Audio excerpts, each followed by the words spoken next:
กับขอยกมือ10 นิ้วกราบไหว้สายังพุทธปิมปาสารูปเจ้าอันทาปนาตั้งไว้ณโรงพระอุโบสถพระวิหารหลวงสัลลาบาทสัลลาลายไหว้สายังองค์พระสุวรรณเจดีย์พระบรมธาตุเจ้าดอยสุเทพไหว้สายังเทวบุตรเทวดาฮักธรณีเจ้าที่เจ้าแดนปู่แสเจ้าย่าแสเจ้าองค์วัตเทพพัตเทพพระสุเทวฤาษีเจ้าพ่อกุมพันเจ้าแม่กุมพีเทวดาฮักษาพระบรมธาตุเจ้าดอยสุเทพยอมมือกราบไหว้สาในเมตตาปารมีธรรมพระเดชพระคุณหลวงพ่อพระธรรมเสนาบดี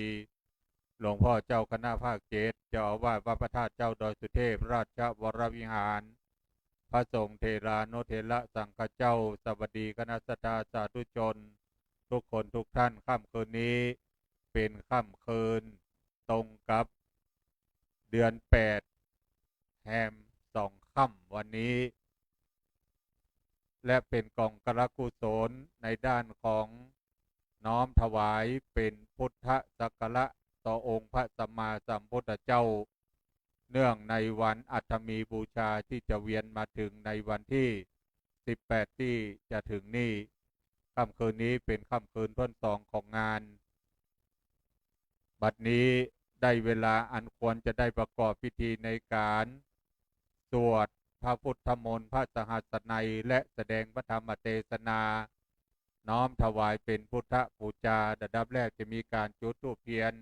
บูชาพระรัตนตรัยไหว้พระสมทานเบญจศีลหลังจากนั้นพระสงฆ์เจ้าจะได้เมตตาสวดพระสหัสนัยและได้สดับรับฟังพระธรรมเทศนาเป็นลำดับต่อไปบัดนี้ขอรับเกียรติจากคุณรัตนาพรกราบขอรับเกียรติจากคุณรัตนาพรรัตนอุบาสิกานะครับได้อธิษฐานจิตเป็นประธานจุดธูปเทียนบูชาพระรัตนตรัยที่ประลัมพิธีนะครับเพราะว่าฝนตกนะครับ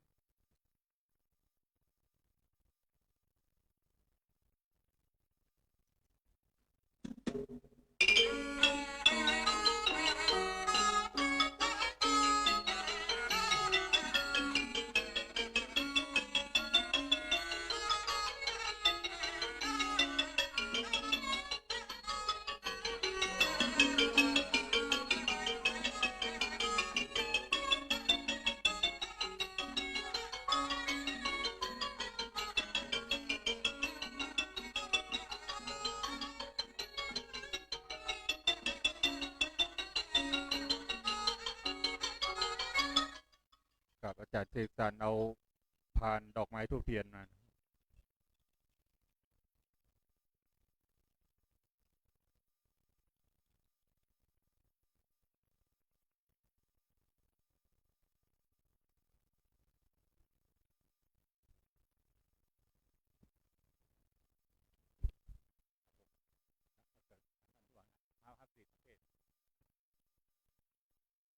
กับต่อไปนี้กราบไหว้สานิมนต์ทุกรูปเรียนเชิญทุกคนได้กล่าวคำบูชาพระรัตนตรัย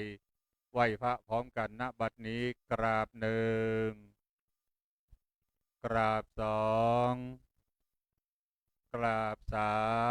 3อิมินาสกาเลนะพุทธังอภิปุจยามิอิมินาสกาเลนะธัมมังอภิปุจยามิอิมินาสกาเลนะสังฆังอภิปุจยามิอะระหังสัมมาสัมพุทโธภะคะวาพุ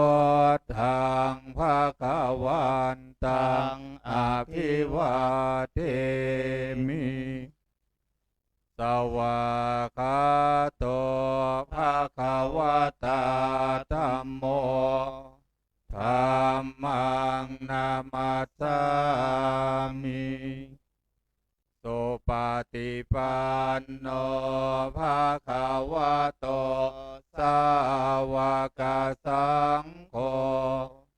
สังฆังนามามิ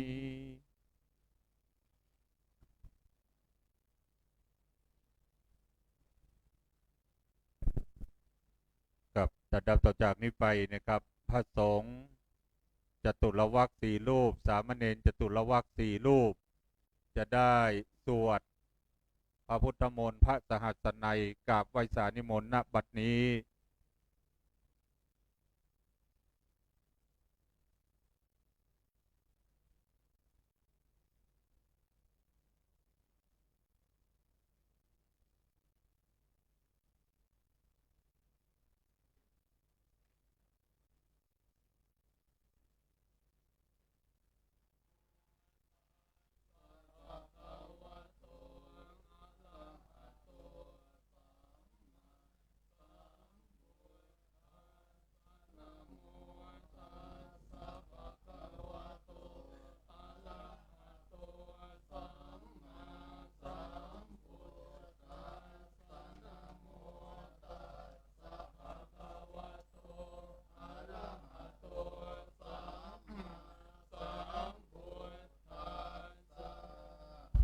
กุศลธรรมังอัปสลธรรมังอัปยากตาธรรมังตเมธรรมังกุศลายสมิงเยโลกุตรังชานังปาเวตินิยานิกังอปัจจยคามิงติติคตานังปหานายปัตมายภูมิยปฏิยากายปัตมังชานังอุปสัมปัตวิหารติทุกขาปฏิปตังตันตาภิทุกขาปฏิปตังกิปปาปิญญังปฏิปตังตันตาปิญญังสุขาปฏิปตังขิปปาปิญญังตัสมิงสมะเยปัสโสโหติอวิเคโปโหติอิเมตัมมากุสราตเมธัมมากุสรายสมิงสมะเยโรกุตระชานังปาเวตินิยานิกังอปัจจยคามิงทิติคตานังปหานายปัตมายภูมิยาปฏิยาตวิจาลานังหูปัสมาตุติยังชานังตติยังชานังจตุทังชานังปัตมังชาปัญจมังชานังอุปสัมปันจวิหารติทุกขาปฏิปตังตันตาภิญญาสุขาปฏิปตังขิปปาปิญญังสุขาปฏิปตังตันตาภิญญังสุขาปฏิปตังขิปปาปิญญังตัสมิงสมะเยปัสโสโหติอวิเคโปโหติอิเมธัมมากุศลกัตเมธัมมากุศรายสมิงสมะเยโรกุตรังชานังภาเวตินิยานิกังอปัจจยคามิงทิตกตานังปหานายปฏิมายภูมิยาปฏิยาวิภิเจวกาเมหิปัตมังชานังอุปสัมปันจวิหารติทุกขาปฏิปตังตันตาภิญญาสุญญตังทุกขาปฏิปตังขิปปาภิญญาสุญญตังสุขาปฏิปตังตันตาภิญญาสุญญตังสุขาปฏิปตังขิปปาภิญญาสุญ ญญตังตัสมิงสมัยเยปัสโสโหติอวิเกโปโหติอิเมธัมมากุศลากตเมธัมมากุศลายสมิงสมัยเยโลกุตลังชามภาเวตินินิกังอปัจจยกามิงทิติกตานังปังหานายปัตมามิยาปฏิยาวิตักกวิจาลานังมุปสัมมาทุติยังชานังตติยังชานังจตุตังชานังปัตมังจามนางอุปสัมปันชวิหารติทุกขาปฏิปตังทันตาวินสุญญตังทุกขาปฏิปตังขิปาพินยังสุญญตังทุกขาปฏิปตังทันตาพินยังสุญญตังสุขาปฏิปิกังอปัจจยกามิงทิติกานังปหานายปัตมาภูมิยาปฏิยาวิวิตเกวกาเมหิปัตมังชานังอุปสัมปัชชวิหารติทุกขาปฏิปตังทันตาภิญญังสัพนิหิตังทุกขาปฏิปตังกิปปาภิญญังอัปปนิหิตังสุขาปฏิปตังทันตาภิญญังอัปปนิหิตังสุขาปฏิปตังกิปปาภิญญังอัปปนิหิตังตัสมิงสมัยเยภัสโสโหติอวิเกโปโหติอิเมธัมมากุศลกตเมธัมมากุศลายสมิงสมัยเยโลกุตรังชานังภาเวตินิยานิกังอปัจจยคามิงเทติกตานังปหานายปัตมายโพมิยาปฏิยาวิตากกวิจารานังปัสมาทุติยังชานังตติยังชานังจตุทังชานังปัฏมังชานังปัญจนังชานังอุปสัมปันติวิหารติทุกขาปฏิปตังเห็นทาวิญญังอัปปนิตังทุกขาปฏิปตังกิปปาทินยังอัปนิตังสุขา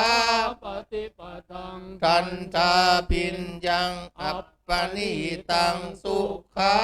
ปฏิปตังกิปปาพิญญังอัปปนิตังตัสมิงสมัยเยภัสโสโหติอวิเกโปโหติอิเมธัมมากุศลกตเมธัมมากุศลายสมิงสมัยเยโลกุตลังชานังภาเวตินิยานิกังอปัจจยคามิงทิติตานังปหานายปัตมายโพมิยาปฏิยาวิวิตเจวกาเมหิปัตมังชานังอุปสัมปันชวิหารติทุกขาปฏิปตังทันตาภิญญังฉันทาติปัตไตยังวิริยาติปัตไตยังจิตตาติปัตไตยังวิมังสาติปัตไตยังทุกขาปฏิปตังกิปาทินยังฉันทาติปัตไตยังวิริยาติปัตไตยังจิตตาติปัตไตยังวิมังสาติปัตไตยังสุขะปฏิปตังตันตาภิญญังฉันทาติปัตไตยังวิริยาติปัตไตยังจิ จิต ตาทิปาตายังวิมังสาทิปา เตยังทรง ปาปฏิปตังกิปปาพิญญัง จัน ทาทิปาตายังวิริยาทิปาตายัง จิต ตาทิปาตายังวิมังสาทิปาตายังตัสมิงสมาเย ปัสโส โหติอวิงเกโปโหติอิเมตัมมา กุศลา กัตตเมตัมมากุสรายสมิง สมัยเย โรกุตรังชานังภาเว ตินิ ยานิกัง อ อุ ปัจจ จคามิงทิฏฐิปตานัง ปหานาย ปัทมายภูมิยาปฏิยา วิวิจารนังอุป ปัสมาทุติยังชานัง ติยังชานังจตุทังชานัง ปัตมัง ชานังปัญจมังชานังอุปสัมปัตวิหารติทุกขาปฏิปตัง ทันทา พินยังฉันทาทิปาตายังวิริยาทิปาตายังจิตตา ทิ ปาตายัง วิมังสา ทิปาตายังทุกขาปฏิปตังกิปปา พิม ฉันทาทิปาตายังวิริยาทิปาตายัง จิตตาทิปาตาวิมังสา ทิปาตายัง ทุกขา ปฏิปตังตันตาบินยังฉันทาทิปาตายังวิริยาทิปาจิตตาทิปาตายังวิมังสาทิปาตายัง ทุก ขาปฏิปตังกิปปาปินยัง ฉัน ทาทิปาตายัง วิริยา ทิปาตายังจิตตาทิปาตายัง วิมังสาทิ ปาตายังอทุกขมัสสุขาปฏิปตังตันตา บิน ฉันทาทิปาตายังวิริยาทิปาตายัง จิตตาทิปัสสายังวิมังสาทิปัสสายังอทุกขมสุขาทิปตังกิปปาปินฉัน ทาทิปาตายังวิริยาทิปาตายัง จิตตาทิปั ปา สส ตายัง วิมังสาทิ ทิปาตายัง ตัสมิงสมัยเยปัสโสโหติอวิเก เกโปโหติเมตั ตั ม ม มา มากุ กุ ส ส รา รา เหตุปัจจโย อารัมมณปัญจโยอธิป ป ติ ฏิ ปั ปั จ จ จ จ โย โยอนันตลปัจจโยส ส ม มา นั นั น น ต ต ล ล ปั ปั จ จ จ จ โย โย ส ส ห ห ชา ชา ต ต ปั ปั จ จ จ จ โย โยอัญญมัญญ ปัจจ จ โย โยนิสย ปัจจโยอุปนิส สยปัจจโยเลชาตปัจจโยปัจจาชาตปัจจโยอาเสวนาปัจจโย โย กัมมปัจจโยวิปักขปัจจโยอาหารปัจจโยอินทรียปัจจโยชานะปัจจโยมังปะปัจจโยสัมปโยตปัจจโยวิปโยตปัจจโยอวิ จโยนัน ทิปัจจโย วิงคต ปั ปั จ จ จ จ โย โยอวิงคตปั ปั จ จ จ จ โย โย สาธุสาธุสาธุกับวันนี้เป็นวันที่สองของงานนะครับ พิธีสวดพระพุทธมนต์พระสหัสนัยน้อมถวาย เป็นพุทธศักระต่อองค์พระสัมมาสัมพุทธเจ้าเนื่องในวันอัฐมีบูชาที่จะเวียนมาถึงในแรม8 ค่ำข้างหน้านี้ค่ำคืนวัน2ของงานวันนี้ได้นิมนต์พระสงฆ์จตุรวรรษ4 รูปสามเณรจตุรวรรษ4 รูปรวมเป็น8 รูปสวดพระพุทธมนต์พระสหัสนัยต่อไปนี้จะได้น้อมถวายจตุปัจจัยแด่พระสงฆ์ที่ทำการสวดพระพุทธมนต์ถวายพระสงฆ์นะครับ4 ท่านที่ได้รับแจกซองแล้วมาน้อมถวายเลยนะครับ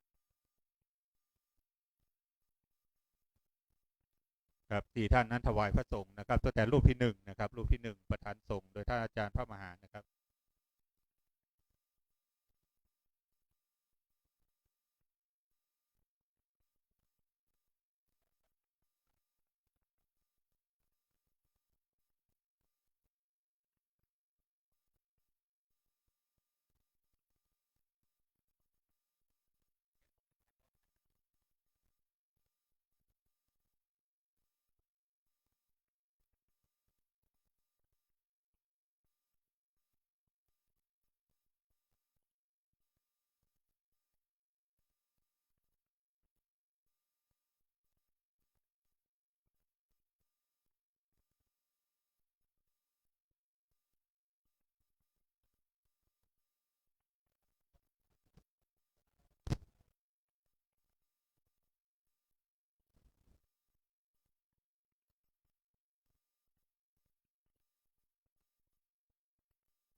ต่อไปนี้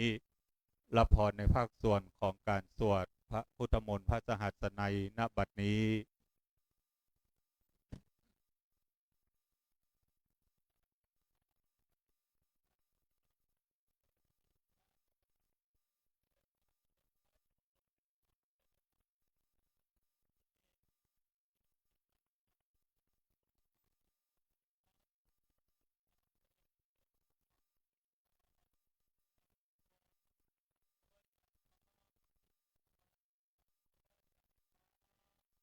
สัพพิติโยวิวาจันตุสัพพะโรโควินาศตุมาเตภวัตวันตารายโยสุขีติกายุโกภวะอภิวาทนาสิริสนิจจังวุฒาปัจจายโนจัตตารโอวัฏันติอายุจวันสุขังภาลังทักขินาทินนาสังฆามิสุปฏิทิตาเทกราตังหิตายัสสะทานาโสอุปกาปฏิโสยติธัมโมจะอายังนิทัสสิโตเปตานาปูชาจะกะกาอุลาลาปยันติกุณนุปตินังตุมเหหิปุญญังปัสสุตังอนาปกันติสัมปมังคารังรังคันตุสัพพะเทวตาสัพพะพุทธานุภาเวนะสัทธาโสติภวันตุเตภวตุสัพพะมังคารังรังคันตุสัพพะเทวตาสัพพะธัมมานุภาเวนะสัทธาโสติภวันตุเตภวตุสัพพะมังคารังรังคันตุสัพพะเทวตาสัพพะสังฆานุภาเวนัสสตาสุที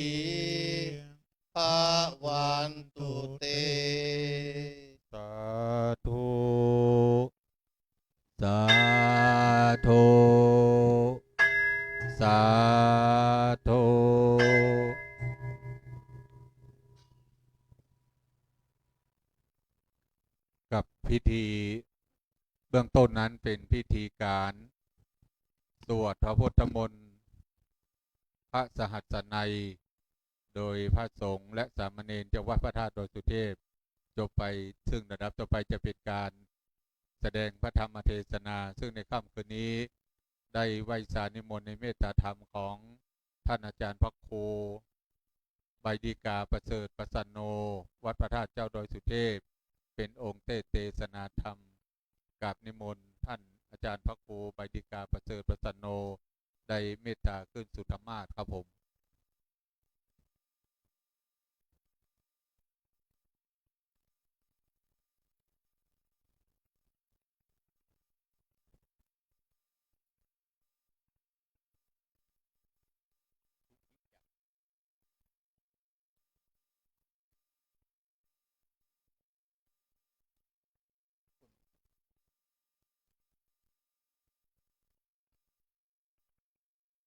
กับเมื่อองค์เทศขึ้นสู่ธรรมาสแล้วนะครับขอรับเกียรติจากแม่สุจิราธรรมณีนะครับอธิษฐานจิตจุดเทียนถวายทรงธรรมครับผม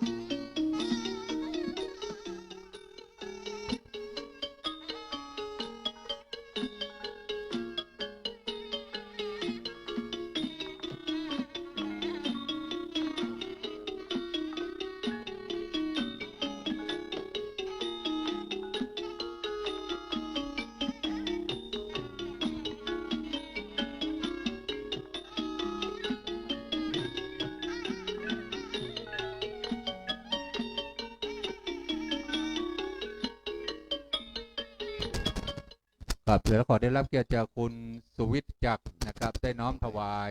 พานดอกไม้เพื่อจะได้สมทานเบญจศีลนะครับ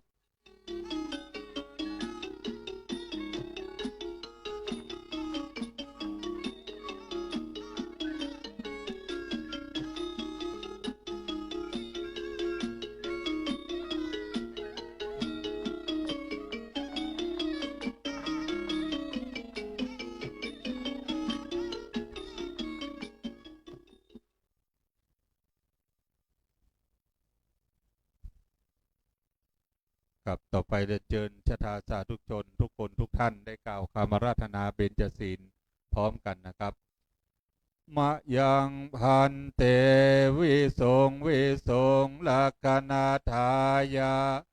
ติสารเนนะสหปัญจศีลา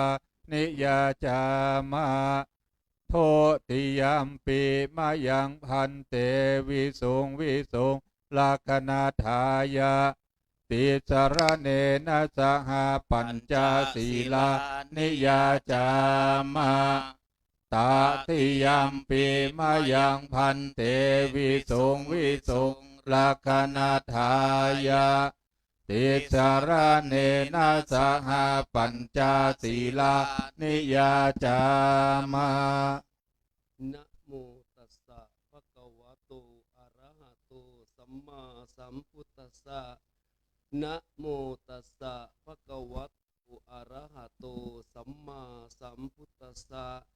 นะโมตัสสะภะคะวะโตอะระหะโตสัมมาสัมพุทธัสสะนะโมตัสสะภะคะวะโตอะระหะโตสัมมาสัมพุทธัสสะนะโมตัสสะภะคะวะโตอะระหะโตสัมมาสัมพุทธัสสะนะโมตัสสะภะคะวะโตอะระหะโตสัมมาสัมพุทธัสสะพุทธังสรณังคัจฉามิพุทธังสรณังคัจฉามิธัมมังสรณังคัจฉามิธัมมังสรณังคัจฉามิสังฆังสรณังคัจฉามิสังฆังสรณังคัจฉา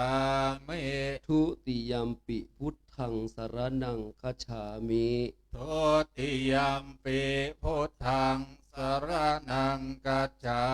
มิ ทุติยัมปิธัมมังสรณังคัจฉามิ ทุติยัมปิธัมมังสรณังกัจฉามิ ทุติยัมปิสังฆังสรณังคัจฉามิ ทุติยัมปิสังฆังสรณังกัจฉามิ ตติยัมปิพุทธังสรณังคัจฉามิ ตติยัมปิพุทธังสรณังกัจฉามิ ตติยัมปิธัมมังสรณังคัจฉามิ ตติยัมปิธัมมังสรณังกัจฉามิ ตติยัมปิสังฆังสรณังคัจฉามิ ตติยัมปิสังฆังสรณังกัจฉามิ ติสรณะขมนังนิทิตัง อามะหันเต ปานาติปาตาเวรมณีสิกขาปะทังสัมมาทิยามิ ปานาติปาตาเวรมณีสิกขาปะทังสมาธิยามิ อะทินนาทานาเวรมณีสิกขาปะทังสัมมาทิยามิ อะตินาทานาเวรมณีสิกขาปะทังสมาธิยามิ กาเมสุมิชฌาจาราเวรมณีสิกขาปะทังสัมมาทิยามิ กาเมสุมิจฉาจาราเวรมณีสิกขาปะทังสมาธิยามิ มุสาวาทาเวรมณีสิกขาปะทังสัมมาทิยามิ มุสาวาตาเวรมณีสิกขาปะทังสมาธิยามิ สุราเมรยะมัชฌปมาทฐานาเวรมณีสิกขาปะทังสัมมาทิยามิ สุลาเมรยะมัชฌะปมาตฐานาเวรมณีสิกขาปะทังสมาธิยามิ อิมานิปัญจสิกขาปะทานิสีเลนะสุขติงยันติสีเลนะโภกสัมปทาสีเลนะนิพุติงยันติตัสมาสีลังวิโสทะเย สาธุสาธุสาธุธรรมาจะโลกาธิปติสหัมปติกัดอัญชลีอธิวลังอายาจทาสันติธาจัตตาปารจักขชาติกาเทเสตุธรรมังอนุกัมปิมังปะชัง นะโมตัสสะภะคะวะโตอะระหะโตสัมมาสัมพุทธัสสะนะโมตัสสะภะคะวะโตอะระหะโตสัมมาสัมพุทธัสสะนะโมตัสสะภะคะวะโตอะระหะโตสัมมาสัมพุทธัสสะจารถะภิกขเวจาริกังพหุชนะหิตายะพหุชนะสุขายะโลกานุกัมปายะอัฏฐายะหิตายะเทวมนุสสานันติขอนอบน้อมในองค์สมเด็จพระสัมมาสัมพุทธเจ้าพระองค์นั้นขอนอบน้อมในองค์พระสุวรรณเจดีย์พระบรมธาตุสุเทพขอนอบน้อมในองค์พระธรรมขอนอบน้อมในองค์พระอริยสงฆ์ขอกราบถวายความเคารพแด่พระเดชพระคุณท่านเจ้าคุณหลวงพ่อพระธรรมเสนาบดีหลวงพ่อเจ้าคณะภาคจิตเจ้าอาวาสวัดพระบรมธาตุสุเทพที่เคารพอย่างสูงยิ่งกราบนมัสการพระสงฆ์เถรานุเถระครูบาอาจารย์ทุกรูปเจริญพรศรัทธาญาติโยมสาธุชนทั้งหลายที่รับฟังในลานธรรมของวัดพระธาตุดอยสุเทพ และรับฟังทางสถานีวิทยุ FM 96แล้วก็ทางเฟซไลฟ์สดของวัดพระดาสุเทพแล้วก็ประสานโนภิกขุคืออาตมาเองก่อนที่จะเทศนาธรรมก็วันนี้เป็นวันท่วนสองของอัตมีบูชา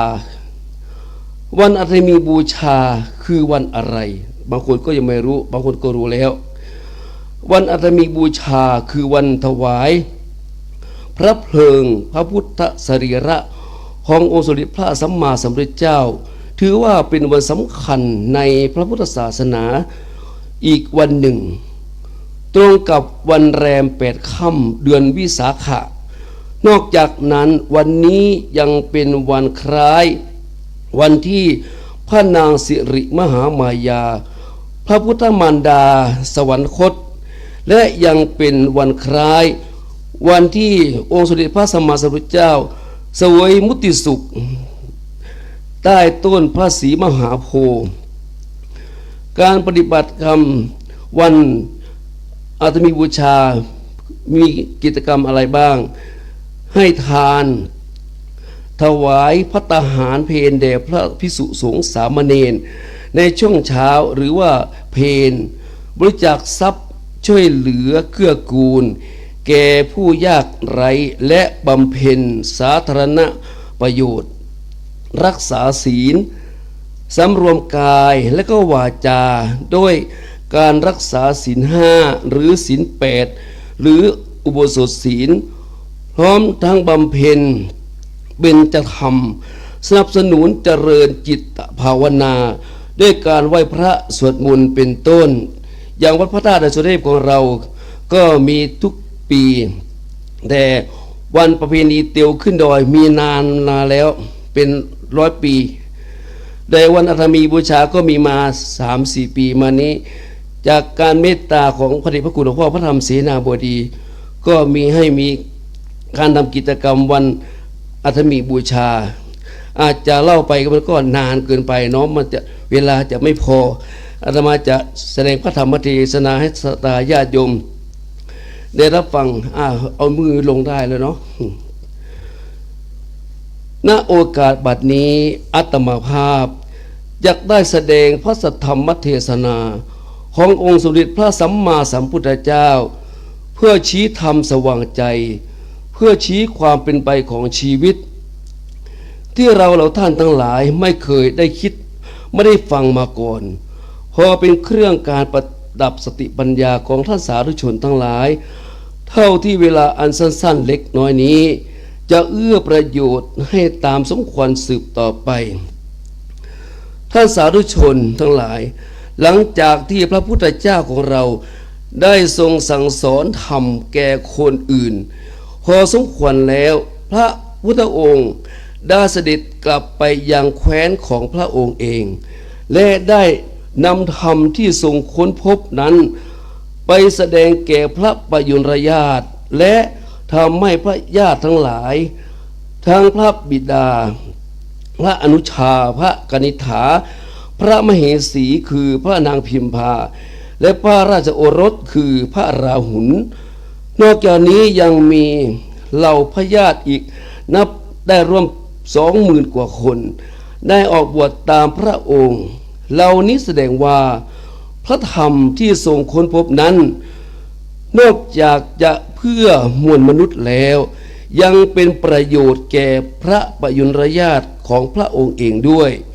เมื่อเป็นเช่นนี้ย่อมทำให้พวกเรามั่นใจในพระพุทธองค์ว่าถ้าไม่ใช่ธรรมที่เลิศจริงพระพุทธองค์คงไม่ชักชวนให้พระปยุรญาติออกบวชตามพระองค์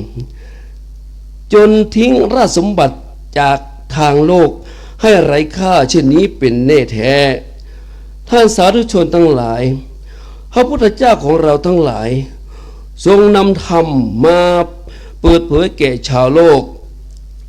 และนำความสุขมาแก่ชาวโลกทำให้เหล่ามวลมนุษย์ได้ตื่นขึ้นจากความหลับไหลทางปัญญาเมื่อพระพุทธองค์ของเราทรงตรัสรู้แล้ว ความจริงของโลกก็คือโลกที่เราอาศัยเกิดอยู่นี้ไม่มีพระเจ้าสร้างมันเกิดได้เองด้วยปัจจัยต่างๆชีวิตของเราแต่ละคนไม่มีพระเจ้าสร้างแต่เกิดได้เองด้วยปัจจัยภายในของแต่ละคนถ้าปัจจัยที่จะทำให้เกิดยังมีอยู่ก็ยังจะเกิดอีกต่อไปแต่ถ้าปัจจัยที่จะทำให้เกิดหมดแล้วการเกิดก็จะไม่มีพระองค์ทรงค้นพบว่าชีวิตของคนเราแต่ละคนนั้นเกิดมาได้ด้วยตัณหาเป็นยางเหนียวภายในใจประกอบ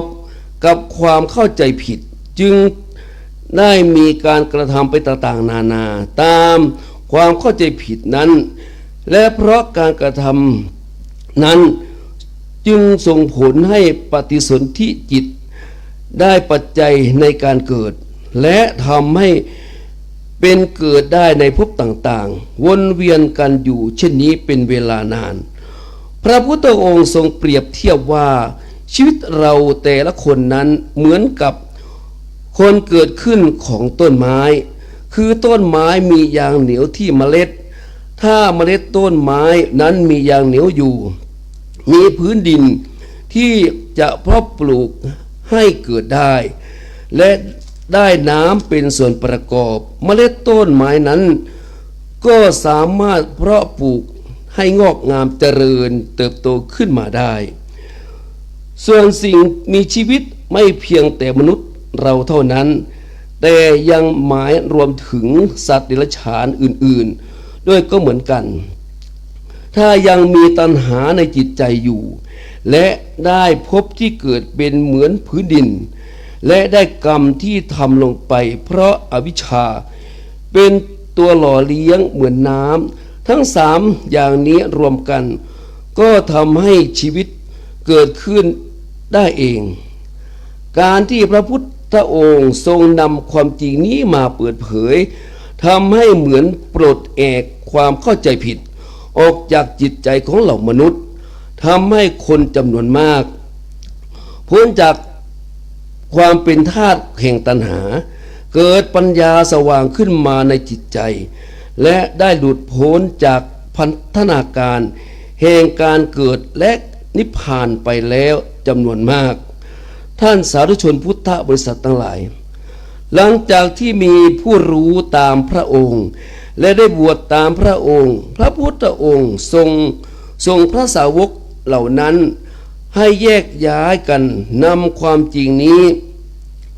ไปเปิดเผยแก่ชาวโลกด้วยพระดำรัสที่ว่าจรัตถะภิกขเวจาริกังพหุชนะหิตายะพหุชนะสุขายะโลกานุกัมปายะอัฏฐายะหิตายะเทวมนุสสานังซึ่งแปลเป็นใจความว่าดูก่อนภิกษุทั้งหลายพวกเธอทั้งหลายจงจาริกไปเพื่อประโยชน์แก่คนจำนวนมากเพื่อนำความสุขไปเพื่อมหาชนเพื่ออนุเคราะห์แก่ชาวโลกเพื่ออัตประโยชน์ทั้งแก่เทวดาและมนุษย์ทั้งหลายเถิดบรมธรรมทั้งหลายที่พระพุทธองค์ตรัสรู้นั้นว่าโดยรวมแล้วพระองค์ทรงมุ่งหวังเพื่อประโยชน์เหล่ามนุษย์ให้หลุดพ้นจากความจะเป็นแก่นสารหลักความจริงแล้วถ้าพระพุทธองค์จะทรงหวังประโยชน์ส่วนตัวแล้วพระพุทธองค์สามารถที่จะนิพพานได้เมื่อ91กับที่แล้วในสมัยพระพุทธเจ้าพระนามว่าทีปังกรแต่พระองค์ไม่ปรารถนาที่จะนิพพานไปเพียงพระองค์เองจึงได้ตั้งจิตปรารถนาพุทธภูมิเพื่อเป็นพระพุทธเจ้าเพื่อโปรดสัตว์จำนวนมากและพระพุทธองค์ทรงได้ทำสำเร็จแล้วตามปณิธานที่ทรงตั้งไว้ธรรมที่ทรงสั่งสอนชาวโลกมาตลอด45พรรษานั้นรวมแล้วได้ 84,000 พระธรรมขันธ์แม้จะเป็นธรรมที่มนุษย์มากมายเช่นนี้ที่พวกเราแม้จะร่ำเรียนกันนับเป็น100 ปีก็ไม่อาจเข้าใจได้ทั้งหมดแต่พระพุทธองค์ทรงตรัสว่า ทำนั้นเพียงกำมือเดียวเท่านั้นถ้าเทียบกับความรู้ทั้งหมดที่พระองค์ตรัสรู้มาท่านสาธุชนทั้งหลายบัดนี้บรมศาสดาที่เป็นที่พึ่งของเหล่ามนุษย์ที่แล้วก็เทวดาได้ปรินิพพานดับขันไปแล้วทิ้งไว้แต่มรดกอันล้ำค่าคือพระธรรมทั้ง 84,000 พระธรรมขันธ์นี้ไว้แก่ชาวโลกและก่อนที่จะปรินิพพานพระพุทธองค์ได้ทรงฝากพระธรรมเหล่านี้ไว้ให้แก่พุทธศาสนิกชนทั้ง4เหล่าคือพระภิกษุสงฆ์พระภิกษุณีสงฆ์รวมทั้งแม่ชีอุบาสกและอุบาสิกาให้รับมรดกนี้แทนและเป็นเหมือนพระองค์ทรงทำวินัยกรรมยกพระธรรมคำสอนเหล่านี้ให้กับพุทธบริษัทได้ดูแลรักษาและเผยแพร่ต่อไปดังนั้นท่านทั้งหลายคือผู้ที่อยู่ความหมายว่าอุบาสกอุบาสิกาเพื่อรู้ไว้ว่าท่านทั้งหลายคือผู้ที่รับมรดกอันล้ำค่าของพระพุทธองค์อยู่พึงรักษาพระธรรมนี้ไว้ในตนเองพึงใช้สอยธรรมนี้ด้วยตนเองและ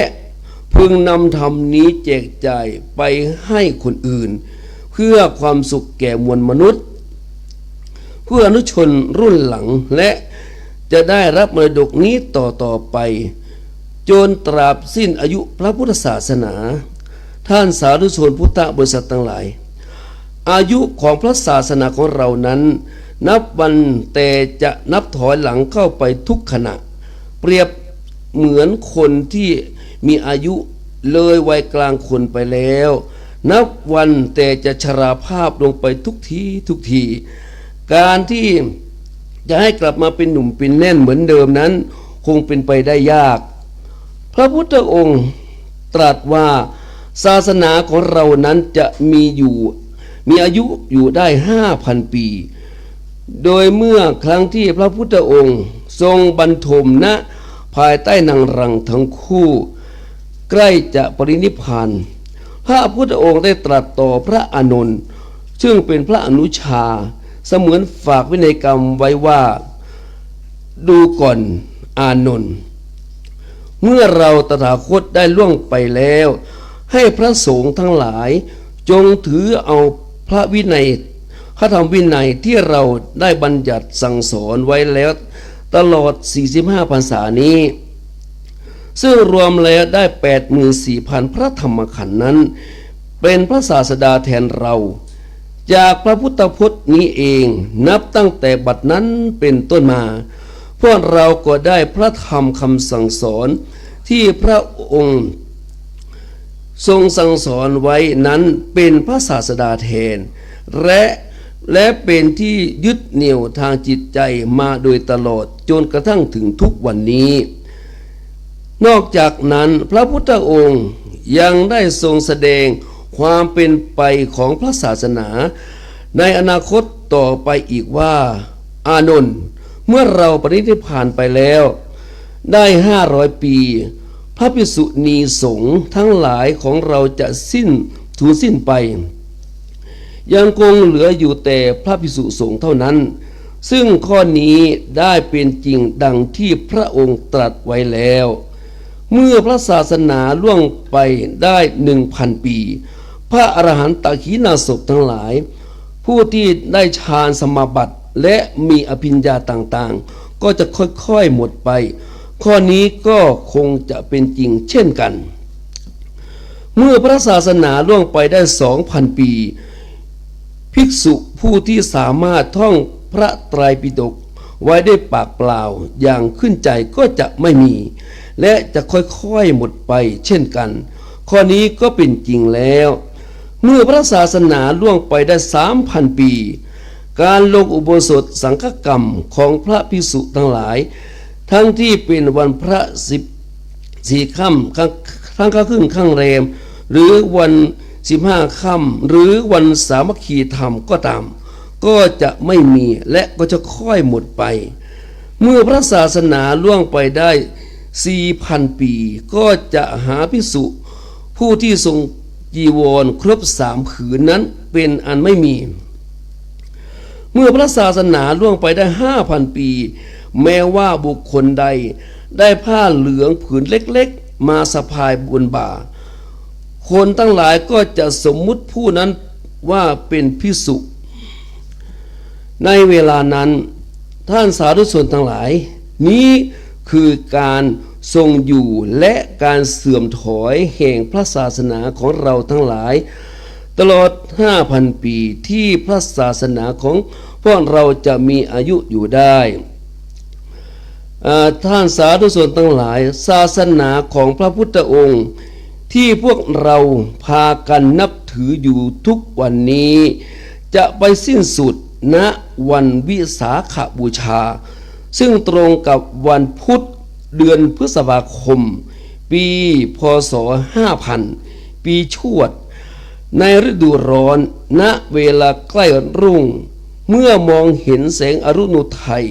โพ้นขึ้นขอบฟ้าพอดีณบัดนั้นเอง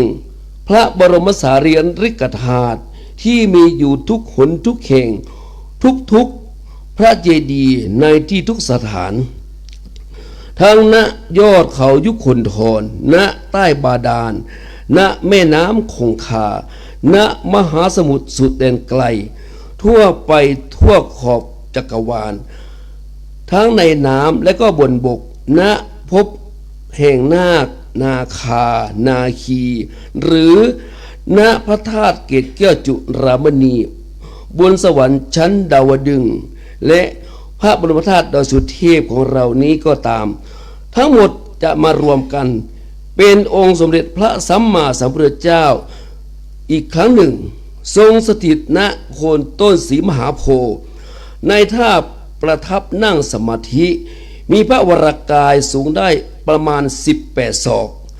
พร้อมทั้งเปล่งจัปนรังสีอันประกอบไปด้วยสีเขียวสีเหลืองสีแดงสีขาวแล้วก็สีเหลื่อม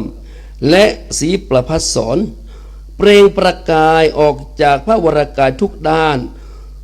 ส่องสว่างไสวไปทั่วพิภพเริ่มตั้งแต่เมืองมนุษย์ผ่านสวรรค์ทุกชั้นขึ้นไปจนถึงพรหมโลกอันมีชั้นอกนิกพรหมเป็นชั้นสุดท้ายณโคนต้นศรีมหาโพธิ์นั้นเองพระอินทราธิราชจะได้อาราธนาให้ทรงโปรดเวนยสัตว์อีกครั้งหนึ่งลำดับนั้นพระพุทธองค์ที่มาจากการรวมตัวของพระสารีริกธาตุจะได้แสดงพระธรรมโปรดผู้มีบุญบารมีที่เกิดทันในยุคนั้นตลอด7 วัน 7 คืนทำให้ทั้งพระพรหมทั้งหลายเทวดาทุกชั้นและมนุษย์จำนวนมากได้แน่นออกันเข้ามาฟังธรรมนั้นอีกครั้งหนึ่งและจะทำให้มีผู้มีบุญเหล่านั้นได้บรรลุธรรมจำนวนมากไปตามบารมีของแต่ละคนเมื่อสิ้นวันที่7ลงไปแล้วพร้อมกับแสงอรุณุทัยส่องแสงขึ้นบนขอบฟ้าในทางทิศตะวันออกพระบรมสารีริกธาตุทั้งหมดก็จะอันตรธานไปสิ้นจะไม่มีมนุษย์คนใดหรือเทวดาหรือพระพรหมท่านใดสามารถพบเห็นและได้กราบไหว้นมัสการพระบรมสารีริกธาตุนั้นอีกต่อไปเพราะทรงปรินิพพานไปแล้วอย่างสิ้นเชิง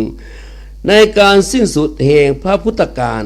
ในสมัยพระพุทธเจ้าที่ทรงพระนามว่าพุทธโคดมเพียงเท่านี้ต่อแต่นี้ไปจะว่างจากคำสอนทุกอย่างของพระพุทธโคดมนี้ไปจนตลอดกับนับได้เป็นเวลา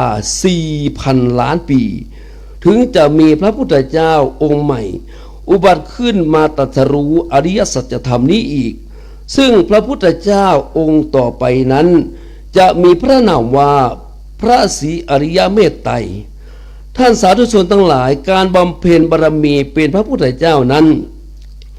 นับว่ามีความอดทนมาก ยิ่งกว่าสิ่งอื่นมากมายหลายล้านเท่าเลยทีเดียวทั้งจะต้องตั้งพระทัยอย่างเด็ดเดี่ยวอย่างมุ่งมั่นประกอบด้วยพระเมตตาต่อสรรพสัตว์อย่างหาที่สุดมิได้ยกตัวอย่างพระพุทธเจ้าของเรานี้พระองค์ทรงบำเพ็ญเพียรมาและได้ตั้งสัจจะเพื่อหวังเป็นพระพุทธเจ้านี้มาเป็นเวลามากมายและบางชาติก็เกิดความท้อพระทัยจึงทรงเลิกล้มคำอธิษฐานนั้นเสียขันชาติต่อมาเมื่อมีความอุตสาหะขึ้นมาอีกก็ทรงตั้งปณิธานใหม่และก็ทรงล้มเลิกไปเสียในชาติต่อมาเป็นอย่างนี้อยู่เป็นเวลานานถึง4 อสงไขยและอีกแสนมหากัปซึ่งในแต่ละกัปนั้นท่านว่าเป็นเวลานานประมาณ 4,000 ล้านปีแล้วก็เป็นเวลาที่นานเกินกว่าโกฏกลับขึ้นไปจนนับไม่ได้ท่านก็นับว่าเป็นอสงไขยแปลว่านับไม่ได้หรือเกินกว่าจะนับเป็นกับได้และพระพุทธเจ้าของเรานี้ก็ทรงบำเพ็ญบารมีนี้มานานได้4 อสงไขยนอกจากนี้เศษอสงไขยยังนับได้อีกเป็นแสนมหากัปบารมีที่บำเพ็ญมาทั้งหมดนั้นไม่ใช่เพียงเพื่อพระองค์เองเท่านั้นแต่เพื่อพวกเราทั้งหลายนี้เองเป็นหัวใจสำคัญเพราะฉะนั้นขอท่านสาธุชนทั้งหลายจงภาคภูมิใจเถิดว่าพวกเรามีพระศาสดาที่เปี่ยมด้วยพระเมตตาต่อสัตว์โลกยากที่จะมีศาสดาใดในโลกนี้เสมอเหมือนได้และขอย้ำอีกครั้งหนึ่งว่าถ้าพระพุทธเจ้าจะทำเพื่อพระองค์เองนั้นพระองค์สามารถที่จะนิพพานไปนานแล้วแต่ที่ทรงเหน็ดเหนื่อยสู้อุตสาหะบำเพ็ญบารมีมาหลายชาตินี้ก็เพื่อโพธิญาณและโพธิญาณนี้ก็เพื่อสรรพสัตว์ทั้งหลายรวมทั้งพวกเราทุกคนที่อยู่ณสถานที่นี้ด้วยดังนั้นขอให้ท่านสาธุชนทั้งหลายจงรับมรดกอันล้ำค่านี้ไว้และรักษาปฏิบัติตามเพื่อส่งมอบหลักธรรมทั้ง 84,000 พระธรรมขันธ์เหล่านี้ให้อนุชนรุ่นหลังสืบต่อไปเทศนาปริโยสาเนในที่สุดแห่งพระธรรมเทศนาอาตมาภาพขออ้างอิงเอาพระพุทธพระธรรมพระสงฆ์และสิ่งศักดิ์สิทธิ์ในวัดพระบรมธาตุอสุติเทพแห่งนี้จงโดนบันดาลให้ท่านสาธุชนทั้งหลายจงมีแต่ความสุขความเจริญมั่งคั่งด้วยทรัพย์สมบัติมากมายเจริญด้วยอายุวันนะสุขะพละมีอายุยืนยาวนานมีผิวพรรณผ่องใสมีจิตใจเป็นสุขและมีพละกำลังเพื่อแข็งที่สมบูรณ์แข็งแรงด้วยลาภยศสรรเสริญสุขตลอดไปด้วยกันทุกท่านทุกคนเทินแสดงพระธรรมเทศนามาก็พอสมควรแก่เวลาจึงขอสมมุติยุติลงคงไว้เพียงเท่านี้เอวังก็มีด้วยประกาศนี้สาธุสาธุสาธุสาธุสาธุสาธุสาธุสาธุสาธุกับพระธรรมเทศนาเทศนามรดกขององค์พระสัมมาสัมพุทธเจ้า5,000 พระวสาเป็นการน้อมถวายเป็นพุทธสักการะต่อองค์พระสัมมาสัมพุทธเจ้าเนื่องในวันอัฐมีบูชาที่จะเวียนมาถึงในแหม8 ค่ำข้างหน้านี้เราประพฤติปฏิบัติตั้งแต่วันวิสาขบูชาต่อถึงวันอัฐมีบูชาเป็นมหาบุญหากุศลภายใต้ร่มปารมีธรรมพระเดชพระคุณหลวงพ่อน้อมนำคณะศรัทธาสาธุชนเฮาท่านทั้งหลายตลอด8 วันที่ผ่านมานั้น คณะสถาสาธุชนที่เปิ้นเป็นข้าราชการฝ่ายจังหวัดเชียงใหม่ได้มาร่วมในพิธี ส่วนในภาคกลางคืน7 คืนนี้จะเป็นการประพฤติวัดปฏิบัติธรรมของคณะสถาสาธุชนกรมวัดพระธาตุเจ้าดอยสุเทพตินจองห้องวัดได้ประพฤติปฏิบัติเป็นบุญเป็นกุศลกันต่อไปนี้จะได้น้อมถวายบูชากันเทศกันธรรมต่อองค์ธรรมกถึกขอรับเกียรติจาก2 ท่านนะครับได้น้อมถวายในนามของคณะสถาสาธุชนเราท่านทั้งหลายขอรับเกียรติจากแม่สุธิราธรรมณีนะครับแม่ต้อยและคุณลุงนภาทวิสุวรรณนะครับ2 คนสู่ท่านได้เป็นตัวแทนของผู้ประพฤติวัดปฏิบัติธรรมน้อมถวายบูชากันเทศกันธรรมครับผม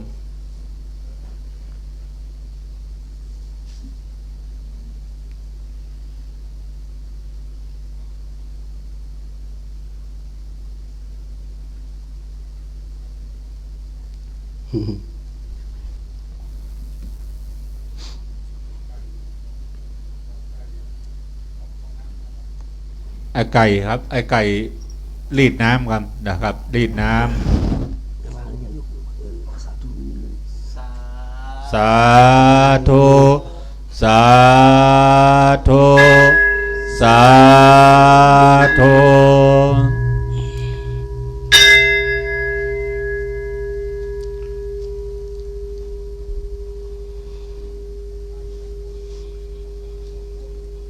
แห่ม2 ท่านนะครับแห่ม2 คนนะครับน้อมปฏิฆะนะครับกับแห่ม2 คน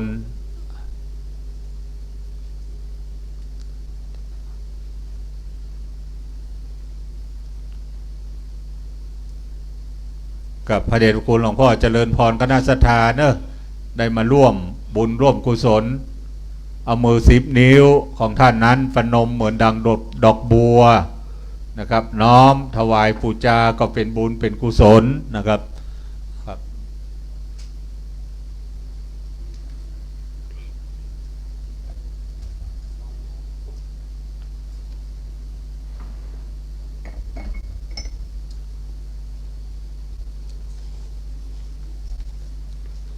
คุณพ่อมาโอ้มาเกินแล้วกับคุณพ่อประวารณาไว้นะครับประยุทธ์ในตัวเมืองนะครับกับคุณพ่อสมัครกับคุณพ่อสมัครเหล่าชาติระวงศ์นะครับสาธุขอบคุณครับกับคุณพ่อบนรับทราบข่าวจะประวารณาตัวตะคืนบอกว่าจะมาทุกวันมาทุกคืนนะครับอายุ81นะครับคุณพ่ออายุ81แล้วนะครับ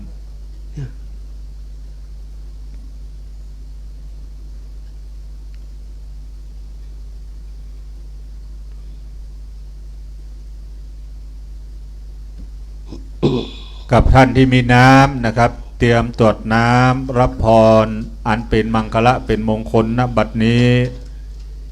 ยะถาวาริวหาปุราปาริปุเรนติสาครังเอวะเมวะอิโตตินังเปตานังอุปกปติอิชิตังปฏิตังตุมหังคิปะเมวะสมินสตุสเพปุริตุสังกปาจันโทปนารโสยถามณีโชติรโสยถาสัพพิติโยวิวัชชันตุสัพพะโรโควินัชชันตุมาเต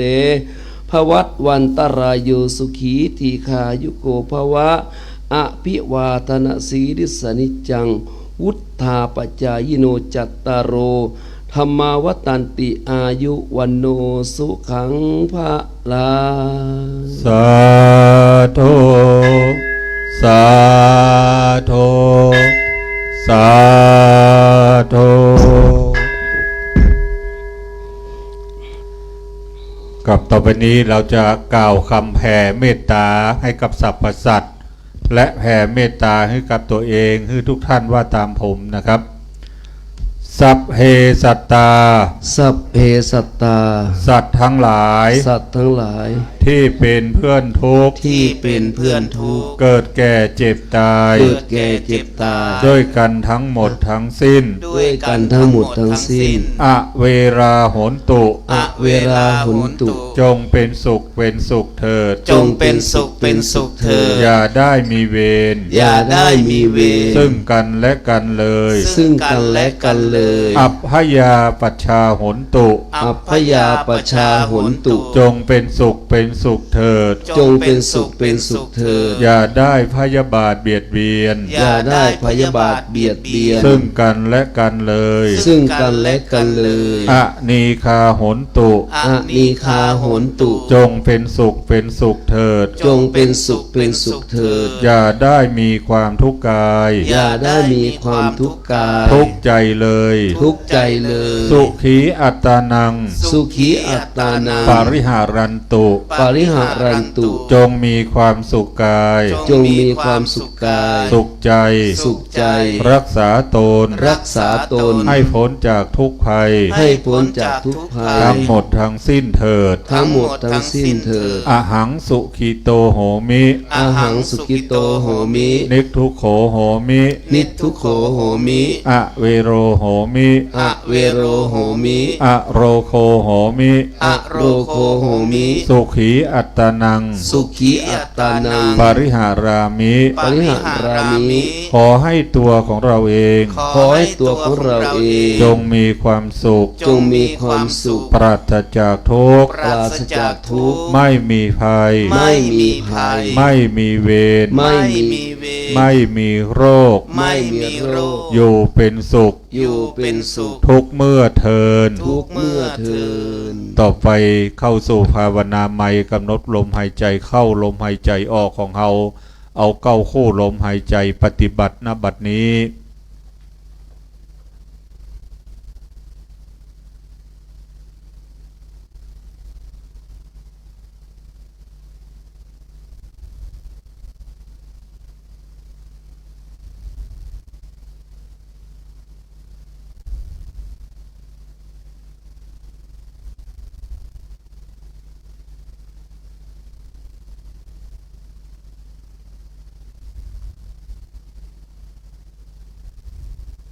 กับพอควรแผ่เมตตาพร้อมกันนะครับ อิตังตานากัมมังเนปานา ปัจจัย โยโหโตโนนิจังอิตังศีลากัมมังเนปานาปัจจายโยโหโตโนนิจังอิตังภาวนา กัมมัง เนปานาปัจจายโย หอน โตโนนิจังยังกินเจโกสาลัง กัตตะ ปังกัมมังสาเปเหกาเตเหกาตังปุญญัง โนอา โนโมตันโตโสนันโตพนโตเยเตวา อาสามิงทาเน อาเทกาตาเทกายุกาสัทธาหนโต สัพพา สัตตานังโสเขอัตตานังปาริหารันโตมาตา ปิตาสุกิตา หนโตตุขาภามนจันโตสัพเพ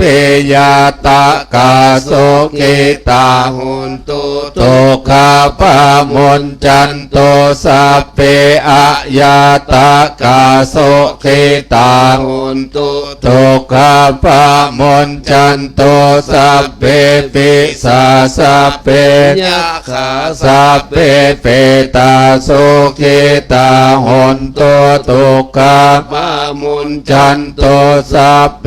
นะ กัต ตาสิโอกิตาหนโตตุกา ปามุน จันโตสัพเพเตวาโสกิตา หุนตุ ตุกขาภามนจันโตสัพเพอาจาเลโย ปัจจายา โสขิตาหนโตตุขาภามนจันโต สัพพ ปะสัมปาเตนังสามิจันโตโววันธาเมพุทธัง งสัพพังเมโทสังฆามาทาเมพันเตวันตาเมธัมมังสัพพังเมโทสังฆามาทาเมพันเตวันตาเมสังฆังสัพพังเมโทสังฆามาทาเมพันเตวันตาเมโคโรปาชาอาจาริเยสัพพังเมโทสังฆามาทาเมพันเตวันตามิกัมมัฏฐานังสัพพังเมโทสังฆามาทาเมพันเตวันตาเมอารามเมพัทธาสีมายังสัพพังเมโทสังฆามาทาเม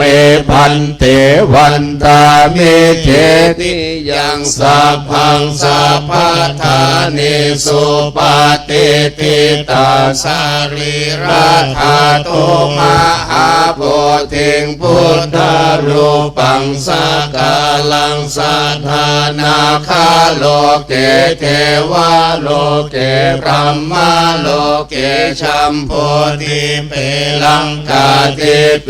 สาลิลาธาตุโยเกสาธาตุโยอาลาหันตาธาตุโยเจติยังกันทาโกติงจาตุราสิติสาหันสิธรรมขันเทสัพเพสังปาดาเจติยังอาหังวันทาเมสาภาโสต่อไปกล่าวคำไหว้คำปูจาพระบรมธาตุโดยสุเทพให้ว่าพร้อมกันไปเลยนะครับนะโมตัสสะภะคะวะโตอะระหะโตสัมมาสัมพุทธัสสะนะโมตัสสะภะคะวะโตอะระหะโตสัมมาสัมพุทธัสสะนะโมตัสสะภะคะวะโตอะระหะโตสัมมาสัมพุทธัสสะสุวรรณเจติยังเกสาวรามาทาลงคังวาลัญญาธาตงโสเทวานามกังนาราเทเวหิสัพพะโพชิตังอาหังวันทามิสัพพะทาปัญญาวาอาสาเมงเยวาจันเทมาเยวาธารยังเวตากาตาเยศาสนาเนยานิเกติโมขะปาทามาวาลังอาปายาเนวารนังอาลาหังสาคาโสปานังปาทามังโอปาชังหาหาเปตวาปาตาจิวารังยังชาตังสังฆมาเชพุทธาสวา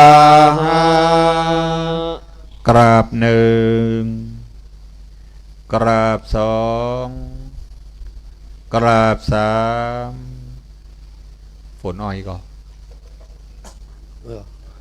เดินได้ก่อนมาตกเนาะกับต่อไปในเมตตาธรรมของพระเดชพระคุณหลวงพ่อพระธรรมเสนาบดีจะได้นำคณะสงฆ์คณะศรัทธาสาธุชนคณะเยาวชนทำการประทักษิณเวียนเทียนรอบองค์พระสุวรรณเจดีย์พระบรมธาตุดอยสุเทพให้ตั้งมั่นด้วยสตินะครับเพราะว่าพื้นอาจจะลื่นนิดนึง อ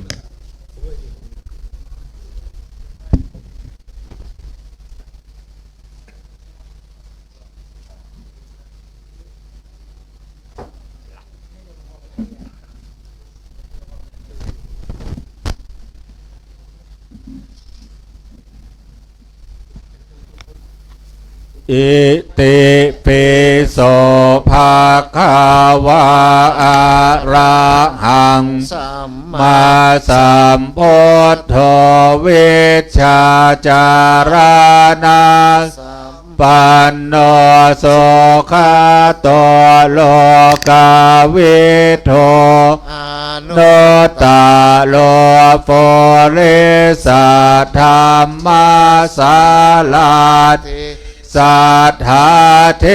วามนุษย์สานังพุทธ โต ภะคะวะเตสาวะคะโตภะคะ วะ ตาธรรมโมสันติติโกอากา ริโก เอหิปัสสิโกโอปานายิโกปัจจัต ตัง เวทิตาโพวินโยเหติสุปาติ ปันโน ภะคะวะโตสาวกสังโฆโอโช ปา เตปันโนภะคะวะโตสาวกสังโฆยายาปฏิปันโนภะคะวะ โต สาวกสังโฆสามิจิปฏิปันโนภะคะวะโตสาวกสังโฆยะทิทังจัตตาเรปุริสา โย คาเนอัตถาปุริสาโภคาลาเอสาภาคาว ะ โตสาวกสังโฆอาโหเนยปาโหเนยโยทักเขเนยโยอันลิกาลานิโยอานุต ลัง บนยาเขตังโลกาสาติอิติปิ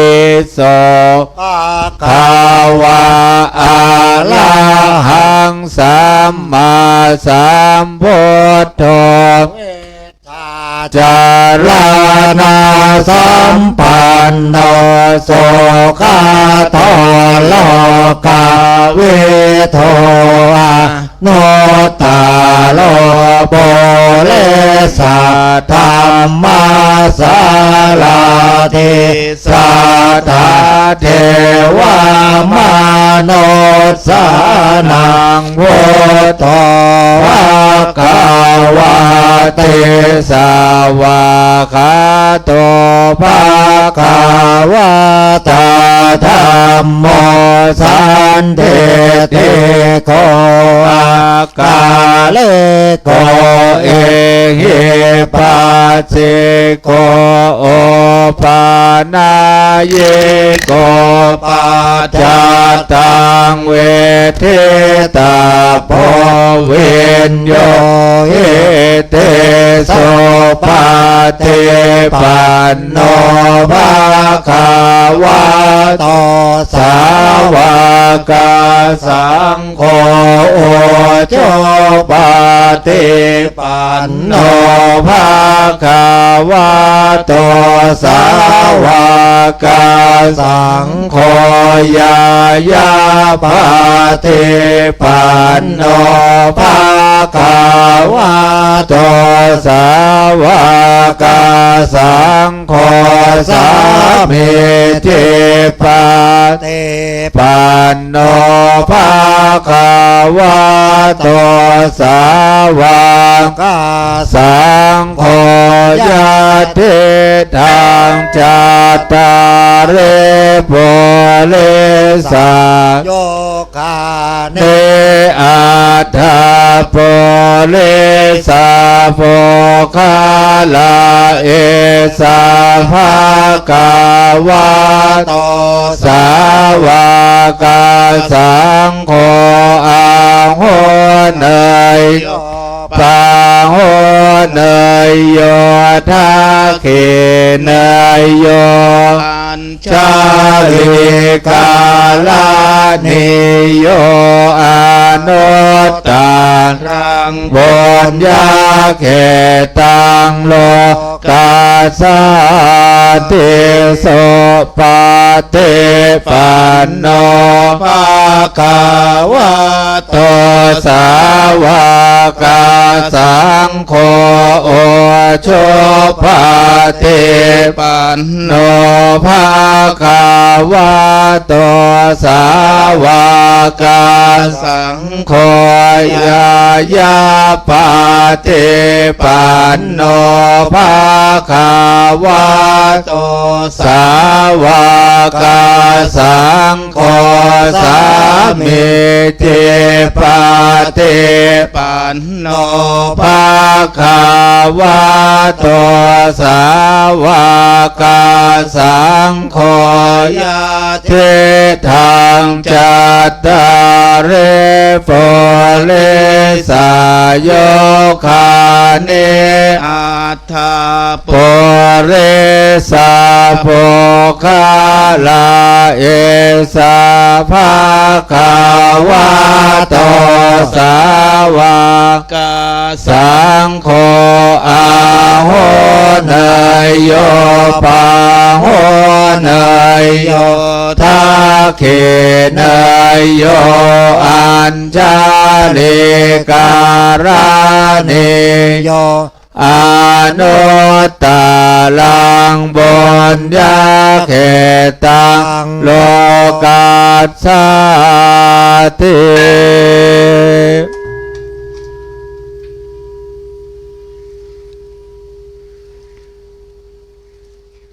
กับปันนี้ภายใต้ร่มปาระบีธรรมพระเดชพระคุณหลวงพ่อพระธรรมเสนาบดีได้นำคณะสงฆ์คณะสามเณรคณะศรัทธาสาธุชนเยาวชนนะครับทำการประทัดศีล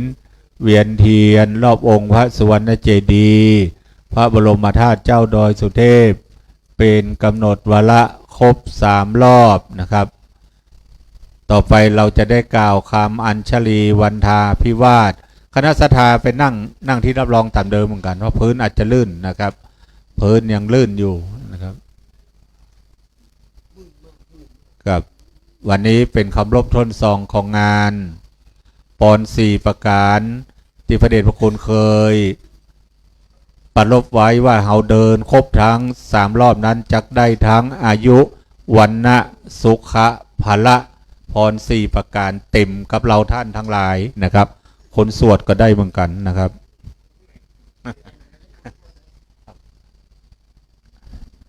ก็พร้อมแล้วนะครับปนมมือ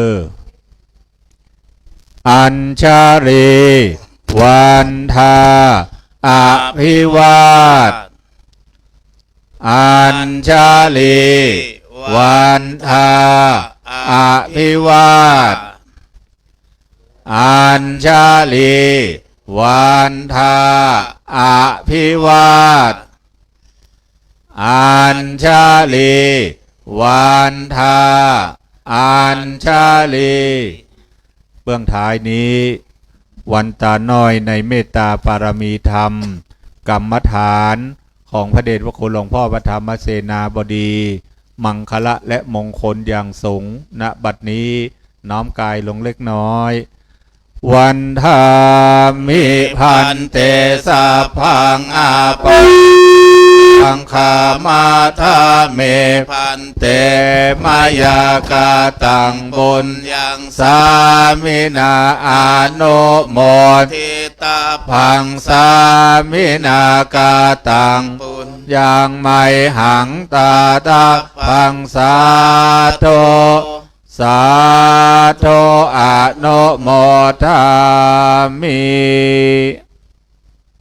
ไม่บอก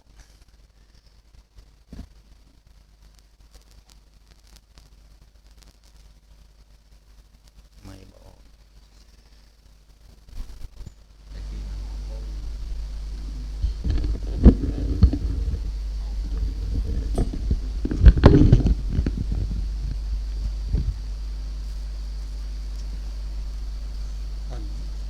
ทั้งห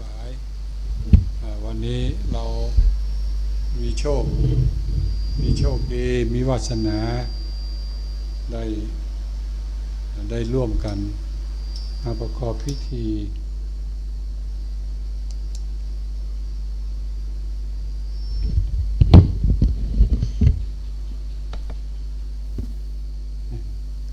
น่าจะออกทานได้เป็นมาร่วมประกอบพิธีมาร่วมมาร่วมบำเพ็ญเนื่องในวันอาสาฬหบูชาเพื่อถวายเป็นพุทธบูชาเราทั้งหลายคงทราบกันดีว่าการที่เราได้มีโอกาสมีบุญมีวาสนาได้ถวายพุทธบูชาเนี่ยมันก็ย่อมจะเป็นพระอานิสงส์อันยิ่งใหญ่เป็นพระอานิสงส์ที่ยิ่งใหญ่แล้วก็อานิสงส์ผลบุญนี้ก็ย่อมจะบังเกิดขึ้นมากมายไม่ว่าจะในการปัจจุบันหรือว่าในการต่อไปในภายภาคหน้าเพราะนั้นจึงนับว่าพวกเราทั้งหลายนี้ทุกคนทั้งที่มาในพิธีตรงนี้และร่วมพิธีอยู่ทางบ้านที่รับชมรายการต่างๆอยู่ในขณะนี้ทุกคนมี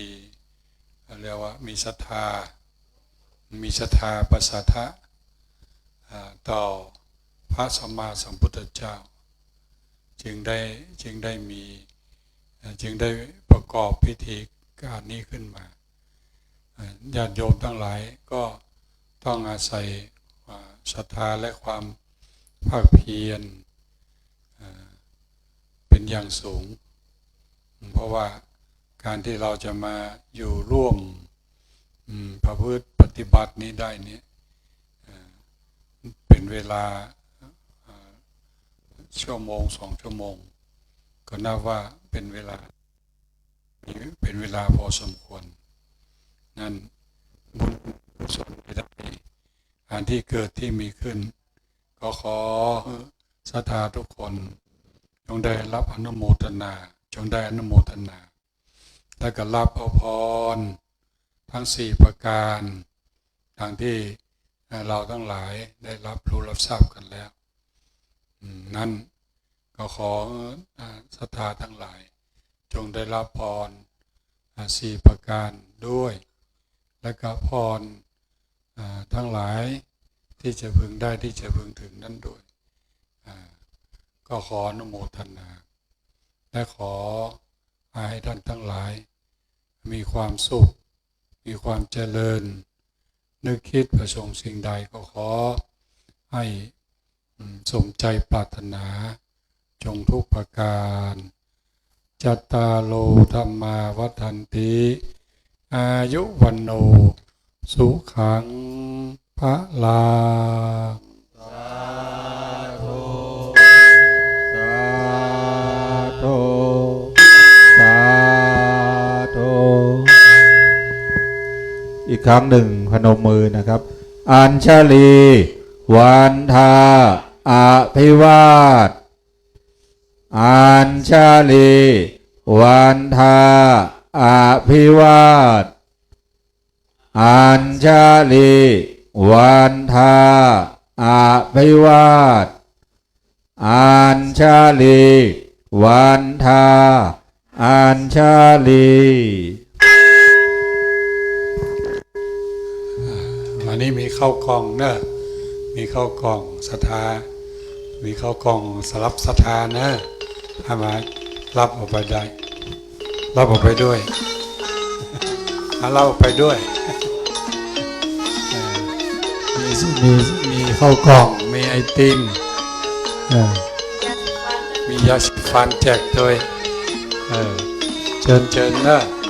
อายุวันยังมืดอยู่เนอะต้องระวังหน่อย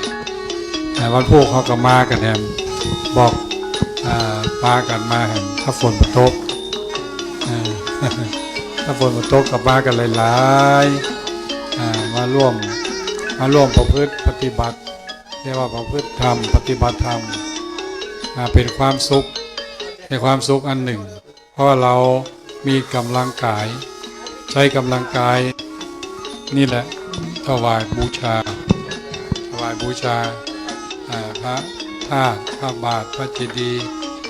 มีรับเอาแจกน้อยทำไมไม่แจกแจกสิแจกเข้าสิแจกโยมรับไปด้วยนะกรุณารับไปด้วยช่วยกันรับไปคนละสองห่อก็ได้มีเยอะแยะเลยมารับเอา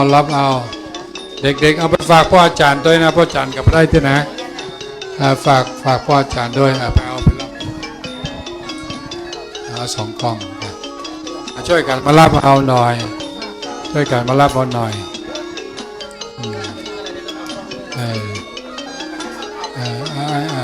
งานนี้พวกเราไม่เกี่ยวเราผ่านไปได้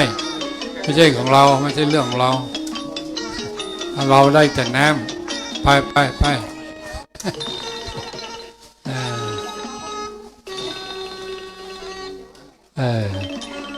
เอาคนกล่อง2 กล่องนะไปช่วยกันรับด้วยเลิกกันรับไปด้วย